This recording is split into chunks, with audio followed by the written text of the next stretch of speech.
Good afternoon to all of you my dear friends. आज हम बात करेंगे एसएससी जीडी कांस्टेबल का मेडिकल की बात। ठीक है, एसएससी जीडी मेडिकल। ठीक है, मेडिकल की बात करेंगे कि मेडिकल के अंदर क्या क्या चेक होता है, कैसे मेडिकल होता है। ठीक है, ऑलरेडी हमने आपको पहले भी वीडियोस के अंदर बताया है।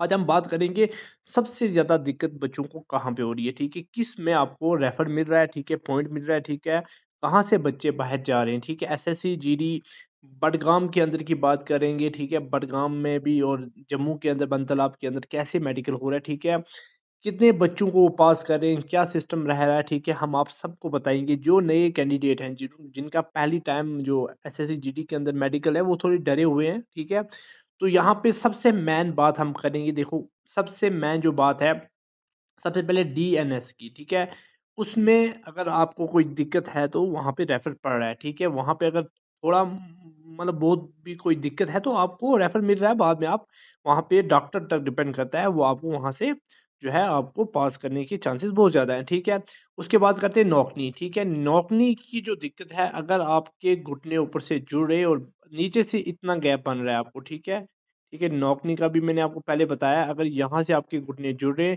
यहाँ से अगर आपका 5 सेंटीमीटर से कम गैप आ रहा है, ठीक है, तो आपको जो है चांसेस मिलेंगे बचने के। ठीक है, उसके बाद अब बात करेंगे नौकनी की। एक्सरसाइज करनी है 1-2 महीने अगर करोगे तो नौकनी जो है वो ठीक हो जाता है। नौकनी का ये सीन है, यहाँ से आपकी यहाँ से गैप होना चाहिए। ठीक है, और यहाँ से अगर आपका गैप है तो फिर आपको नीचे चेक नहीं किया जाता है। कभी-कभी बडगाम के अंदर भी मुझे जब लास्ट ईयर वहाँ पे यहाँ स्केल डाला था तो वहाँ स्केल की वजह से मैं बच गया था। मुझे 5 सेंटीमीटर से कम गैप था, पर यहाँ पे मुझे ये जुड़ रहे थे, घुटने जुड़ रहे थे। ठीक है, नौकनी की बात है।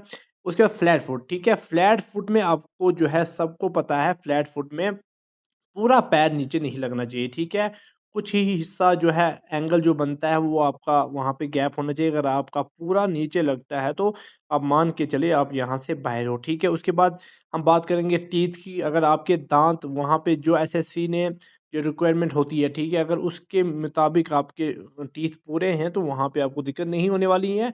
अगर किसी ने जो है किसी को कम है या किसी को नेचुरली कोई दिक्कत है, वहाँ पे डॉक्टर तक डिपेंड करता है, वो आपको वहाँ से क्या रेफर पड़ता है, पर आपको फाइनली से आउट नहीं किया जाता है।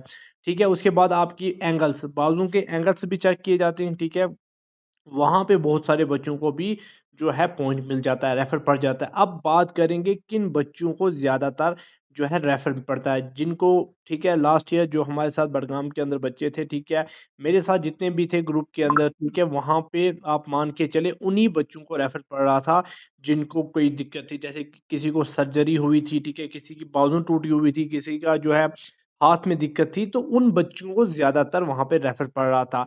और सबसे मेन पॉइंट है आपकी आइज़ का। अगर आपकी आइज़ में अगर कोई दिक्कत है, पढ़ने में अगर आपको दिक्कत हो रही है, तो वहाँ से आप परमानेंटली आउट हो जाओगे। ठीक है, इसमें कोई भी कंप्रोमाइज़ नहीं होता वहाँ पे। ठीक है, यहाँ पे आपको इसमें बाहर निकाला जाएगा। ठीक है, पहले आइज़ के अंदर आपको एक बुक पढ़ाई जाती है। ठीक है, बुक के ऊपर नंबरिंग होती है। ठीक है, बहुत सारे आपने देखा भी होगा वो। ठीक है, वो नंबरिंग डिफरेंट डिफरेंट कलर्स के अंदर होती है, वो आपने पढ़नी है। उसके बाद आपको छोटे-छोटे वर्डिंग पढ़ाते हैं, एक आँख बंद रखाते हैं, दूसरी आँख को खुलाते हैं। ठीक है, वो भी दूसरा जो उसमें पार्ट बी समझ लो। उसके बाद एक बोर्ड के ऊपर वहाँ पे छोटे छो अल्फ़ाज़ में एबीसी लिखी होती है, वो पढ़ाते हैं। अगर आप इन तीनों में पास हो जाते हो, आइज़ के अंदर अगर आप पास हो जाते हो, तो आपको कोई भी रेफर नहीं पड़ने वाला। आप वहाँ से आराम से जो है क्वालीफ़ाई कर सकते हो मेडिकल की। अगर आपको यहाँ पे दिक्कत आ रही है, अगर यहाँ पे आप फँस गए तो ऑब्वियसली आप यहाँ से आउट हो जाओगे। ठीक है, ये एसएससी जीडी का मेडिकल होता है। ठीक है, उसके बाद आपका ब्लड का सैंपल लिया जाता है, उसके बाद यूरिन का सैंपल लिया जाता है और एक्स-रे किया जाता है। ये तो चलो एक नेचुरल प्रोसेस है, अगर ब्लड तो पूरा होना चाहिए, यूरिन में कोई दिक्कत नहीं होनी चाहिए। और चेस्ट, ठीक है, आपका चेस्ट का एक्स-रे होता है। ठीक है, ये 3 चीज़ें जो है आपकी इम्पोर्टेंट होती हैं। ठीक है, ये भी होंगी आपकी। तो इनमें अगर कोई दिक्कत नहीं हुई तो आपको रेफर नहीं पड़ेगा, आपको पास किया जाएगा, वरना आपको रेफर पड़ेगा। तो रेफर से पास होना थोड़ा-सा मुश्किल हो जाता है। बहुत सारे बच्चे पास भी हो जाते हैं। इस तरह मेडिकल हो रहा है। ठीक है, यहाँ पे आज 2 दिन का प्रोसेस है। ठीक है, पहले तो हमारा लास्ट ईयर एक ही दिन में पूरा निपटा दिया था। इस साल पहले दिन डॉक्यूमेंट हो रहे हैं और दूसरे दिन पूरा डिटेल में मेडिकल हो रहा है, ठीक है? पहले दिन ये डॉक्यूमेंट हो रहे हैं और दूसरे दिन मेडिकल डिटेल में हो रहा है। अगर रेफर पड़ रहा है तो फिर 2-3 दिन और वहाँ पे टूट रहे हैं, ठीक है? ये है वीडियो, कोई भी दिक्कत हो, अगर किसी को कुछ भी जानना है तो मेरा नंबर है, मुझे कॉल कर सकते हैं पर्सनली और मैं आपको ज़रूर गाइड करने की कोशिश करूँगा, और वीडियो को ज़्यादा से ज़्यादा लाइक और चैनल को ज़रूर सब्सक्राइब करें। Okay, thank you.